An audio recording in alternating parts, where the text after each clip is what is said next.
cold open. A boardroom. A man at the head of the table who isn't you. Hold the silence one beat before the first line.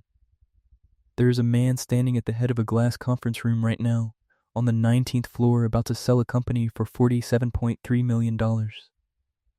He's confident. He's smiling. He has the buyer in the room and the whole board nodding along, and he has no idea he's about to lose everything in the next 4 minutes. Because the quiet old man he invited just for show the one he spent 3 years talking over, laughing at, calling the historian, owns 61% of the company he's trying to sell. That quiet old man is you. And Thursday, at 9:42 in the morning, the most arrogant man you've ever met is about to learn what 14 years of silence was actually building toward. Let's start at the beginning. 14 years ago, you didn't join this firm. You built it. Your money signed the first lease. Your name was on the first loan, the one you guaranteed personally. The one that would have taken your house if the company failed. You hired the first 3 employees in a rented room above a dry cleaner, where the whole place smelled like steam and the heater only worked if you kicked it. You remember being terrified back then, and you remember the exact moment you stopped being terrified, the moment you understood the one rule almost nobody in finance ever learns. The person everyone watches is almost never the person in control. So you made a quiet, deliberate choice. You stepped out of the spotlight. You let other people take the titles, run the meetings, shake the big hands. You folded your ownership into a holding company, Brightwater Holdings, a boring name on a registration document that no one would ever bother to read. On paper, Brightwater owns 61% of the firm. And you own Brightwater. You became the man in the corner office, the advisor, the nobody. On purpose, because you learned the hard way that the loudest person in the room is rarely the strongest, and the strongest almost never needs to be loud. But here's the part of the story most people skip. Choosing to be underestimated has a price, and you paid it every single day. You paid it when Marcus Hale arrived 3 years ago, young, sharp suit, a handshake like he was trying to win something, and decided in about 4 seconds that you didn't matter. You paid it every time he passed your office without slowing down. Every time he spoke in a meeting and he waited that half second too long before talking right over you, like your sentence was just background noise he was being polite about. You paid it the day you heard him call you the historian in the break room, and heard the junior staff laugh kids you had personally signed the checks to hire laughing because they thought they were supposed to. You went home that night and sat in the dark for a while. Because here's the truth nobody tells you about playing the long game. It doesn't feel like strength while you're doing it. It feels like swallowing something sharp over and over and smiling while you do it. There were nights you wanted to walk into that boardroom, slam the ownership papers on the table, and watch every face in the room change. You didn't. You waited. Because you knew that a card only gets played once, and when you play it, it has to end something. So you stayed quiet. And you watched. You watched Marcus take bigger and bigger swings, promised the board returns he had no plan to deliver. And underneath those promises, you watched the real numbers, the ones he never showed anyone, start to crack. And then, 6 weeks ago, you saw it. A folder on the shared drive. Mislabeled, left open by someone in a hurry.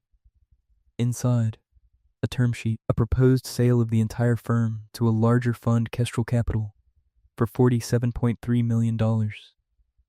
And below it, a payout schedule.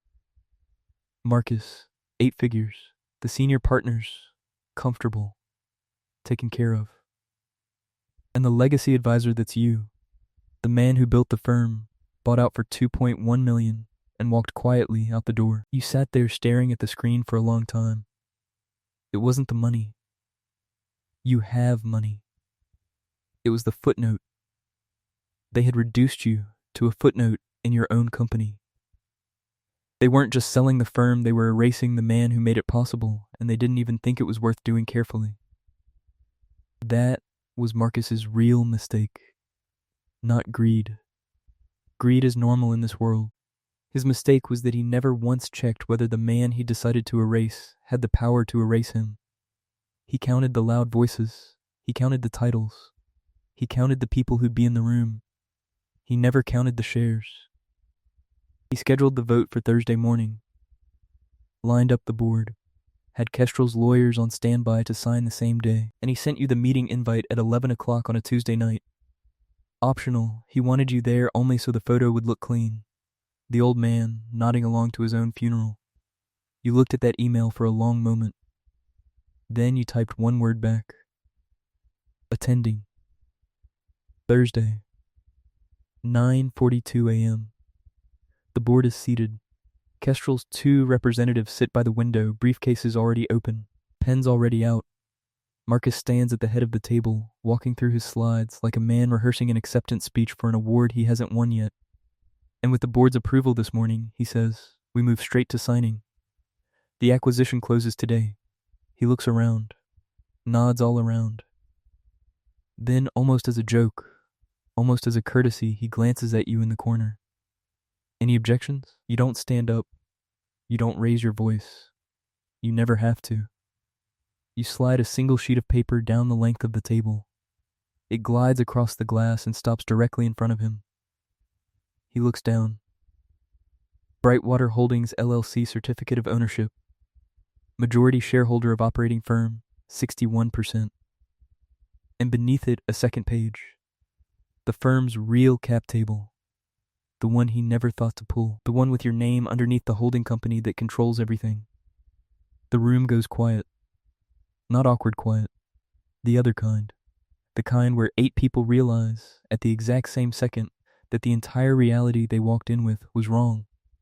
One of the Kestrel lawyers leans toward the other and says 4 words quiet, but you hear them perfectly from across the table. This sale needs him. Marcus is still smiling. The smile just doesn't mean anything anymore.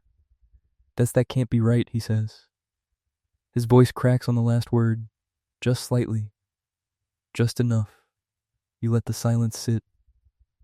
And then, for the first time in 3 years, you look him directly in the eye. You spent 3 years, you say, deciding I didn't matter. A pause. You never spent 30 seconds checking if you were right. Hashtag you don't shout. You don't fire him in that room with the door open and everyone watching. That's not how real power moves. Real power doesn't need an audience to feel real. You simply explain it calmly, the way you'd correct a junior analyst who got the math backwards. The sale to Kestrel cannot happen without majority shareholder approval. The majority shareholder is Brightwater. Brightwater is you. And you are not selling. Not at this price. Not to this buyer. And absolutely not on the terms of a man who tried to write you out of your own life's work and a footnote at the bottom of a spreadsheet. Kestrel's people close their briefcases. They're professionals. They understand in an instant that the deal they flew in for never actually existed. On the way out, they shake your hand, not his. The board, who 20 minutes ago were ready to vote you quietly into retirement, are now watching you very, very carefully. Because they've just remembered something they'd let themselves forget, you could replace every single one of them before lunch. And Marcus, you don't even have to say it. You can see it land on his face in real time, the understanding of the thing he never understood before. The quietest man in the room was never the weakest one. He was the one who owned the room the whole time. Here's what this story is really about.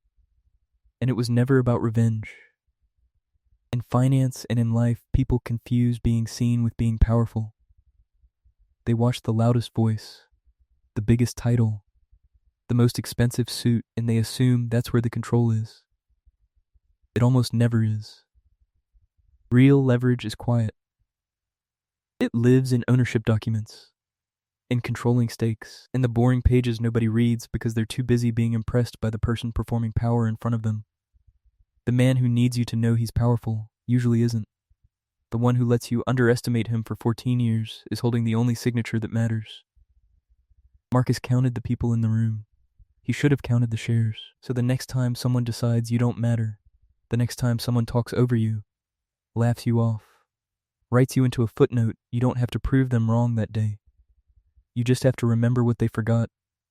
Power doesn't always announce itself. Sometimes it just sits quietly in the corner of the room, and waits for the exact moment someone makes the mistake of forgetting who really owns the table. If you felt that quiet, satisfying click when the powerful one finally realizes he was never in control then, you already understand what this channel is about. Every week on Money Lens, we take you inside one real feeling story about money, power, and the people who underestimate the wrong person. No hype, no noise, just the stories the money world doesn't tell out loud. So do one thing before you go. Hit subscribe. Because the next story, the next person who got underestimated, and the moment everything flipped is already being written. You don't want to find out about it late. This is Money Lens. We show you what really runs the room.